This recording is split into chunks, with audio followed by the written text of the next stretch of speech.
안녕하십니까.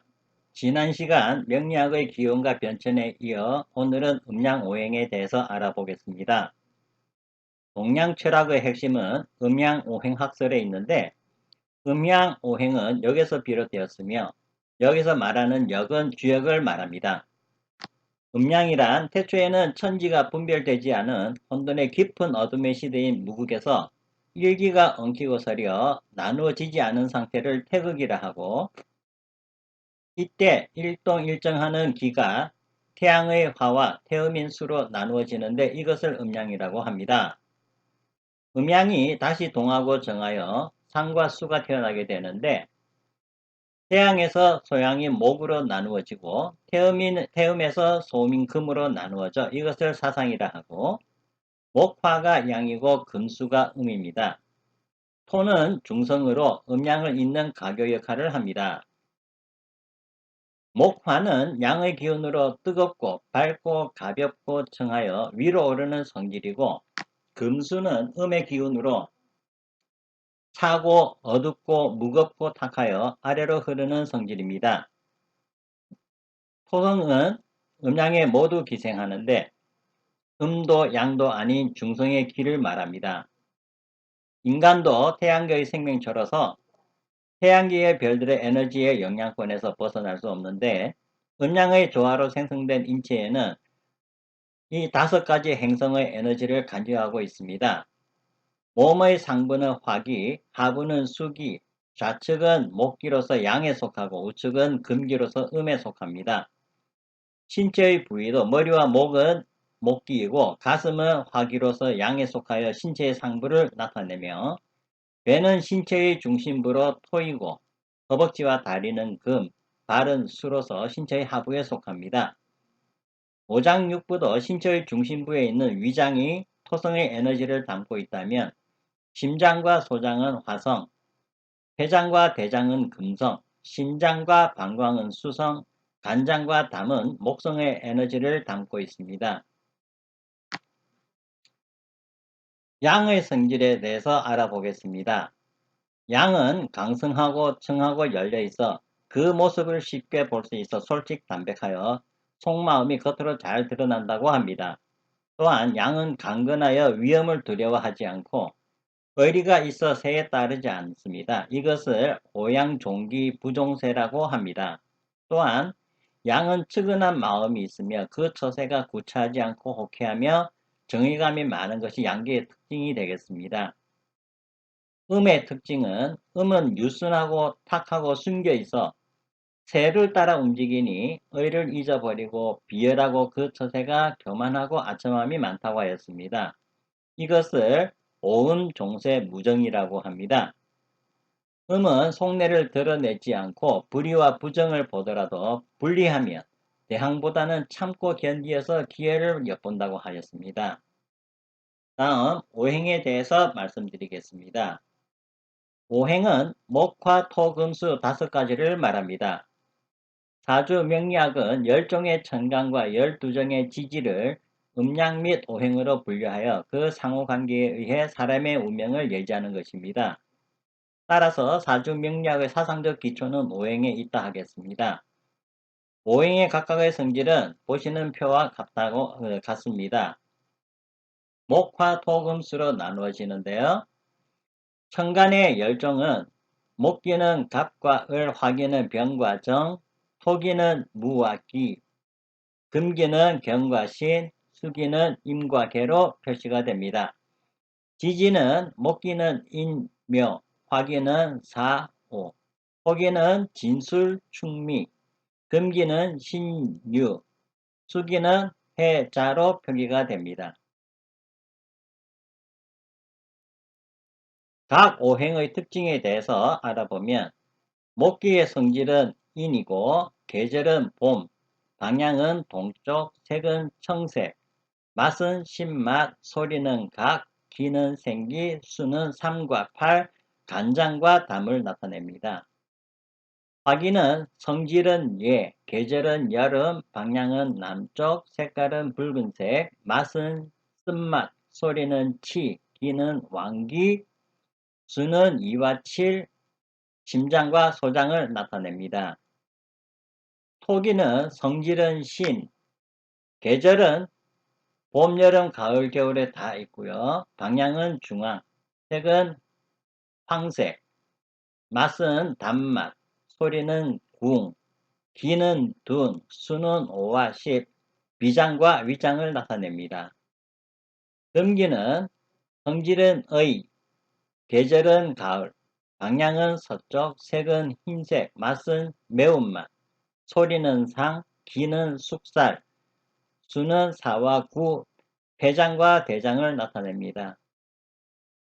수기의 성질은 지, 계절은 겨울, 방향은 북쪽, 색은 흑색, 맛은 짠맛, 소리는 우, 기는 사기, 수는 1과 6, 신장과 방광을 나타냅니다. 다음 오행의 상생 상극도에 대해서 알아보겠습니다. 먼저 상생도입니다. 수는 목을 생하고 목은 화를 생하고 화는 토를 생하며 토는 금을 생하고 금은 수를 생합니다. 예, 목생화, 화생토, 토생금, 금생수, 수생목이 되겠습니다. 다음은 상극도입니다. 수는 화를 이기고 화는 금을, 금은 목을, 목은 토를, 토는 수를 이깁니다. 목극토, 토극수, 수극화, 화극금, 금극목 되겠습니다.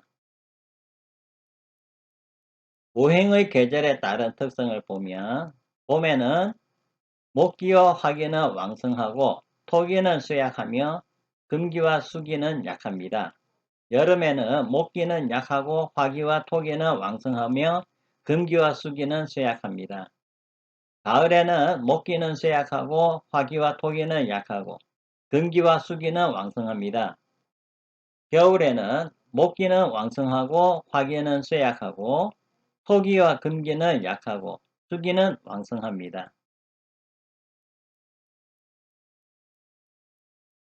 다음 상생상극관계의 예외에 대해서 말씀드리겠습니다. 첫 번째 모자 멸자에 대해서 말씀드리겠습니다. 모자 멸자란 사주가 중화되지 않고 조화롭지 않고 생하는 기운이 많을 때 생을 받는 자가 오히려 해가 되는 경우를 말합니다. 어머니가 자식을 위하는 마음이 너무 지극하면 오히려 자식을 망치는데 이것은 나무는 물을 먹고 살아가지만 물을 너무 많이 주면 나무의 뿌리가 상하여 죽는 이치와 같다고 하겠습니다. 수다목부입니다. 나무는 수생목이지만 물이 너무 많으면 떠내려가는 현상입니다. 목다화식은 목생화이지만 나무가 너무 크거나 많으면 불을 피우기가 어렵습니다. 화다토초, 화생토이지만 화가 너무 많으면 땅은 가물어서 못쓰게 됩니다.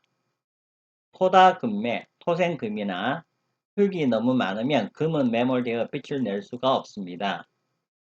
금다수탁, 금생수이지만 금이 너무 많으면 물이 탁해지는 현상이 되겠습니다. 모자 멸자의 예를 갖다가 한번 살펴보겠습니다. 지금 여기에 보시는 사주는 연산군의 사주로서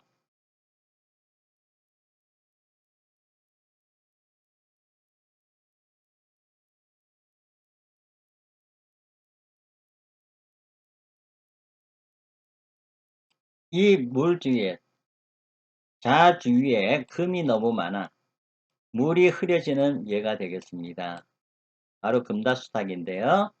실제로 연산군의 자식은 모두 사약을 받아서 요절을 하였습니다. 다음 수다목부의 예가 되겠습니다. 수다목부란 물이 너무 많아 나무가 물에 떠내려가는 것을 말하는데요.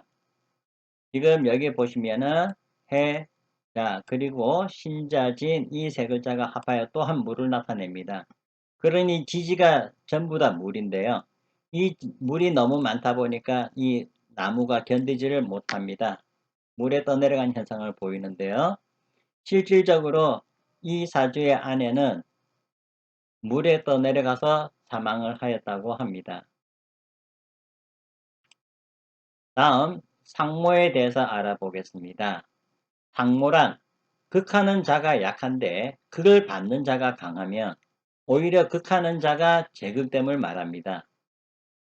토다 목절, 목극토이지만 흙이 많으면 나무가 오히려 부러집니다. 목다 금결, 금극목이지만 약한 칼로는 거목을 베려다 칼이 부러지게 됩니다. 금다 화식, 화극금이나 금이 많으면 불이 꺼집니다. 화다수 열산, 물로 불을 끄지만 불이 과하면 물은 증발하게 됩니다. 수다토 유실, 토국수이지만 물이 범람하면 제방이 유실됩니다. 그 예를 보도록 하겠습니다.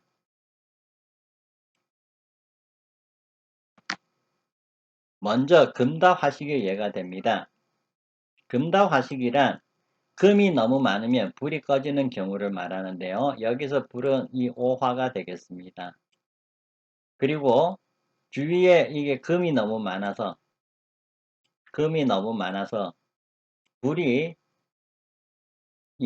꺼지게 되는 현상을 나타내는데요.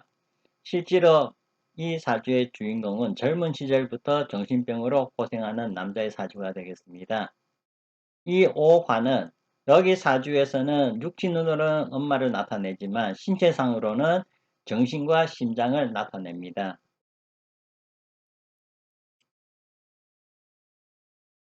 두 번째, 이 사주는 여러분들이 잘 아시는 황진이의 사주가 되겠습니다. 지지에 물이 너무 많아서 사주에 이게 물이 너무 많아서 범람을 하는데 이 진토가 약해서 제방이 되지 못하고 유실이 되었습니다.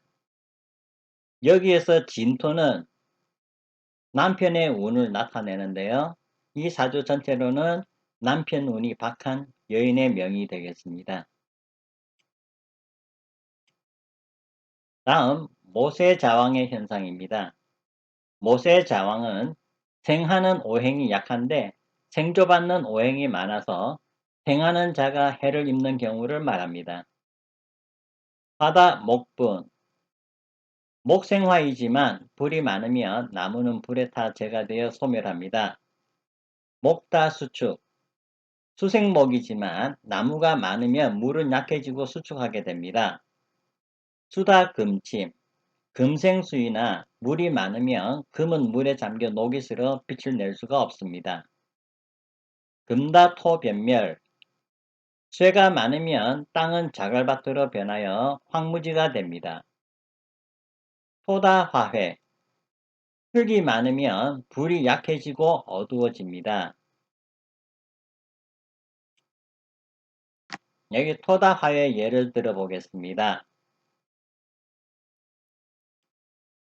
치지의 오화가 목에 생기가 없고 이게 많은 이 무토에 이 기운이 빠져서 토다화회가 되어 엄마가 자식을 많이 낳으면 엄마의 운이 불길하게 됩니다. 실제로 이 사주는 어릴 때 엄마를 잃은 명성왕후의 사주가 되겠습니다. 두 번째, 목다수축의 예입니다. 월가시상에 이게 간목이 두 개가 나타납니다.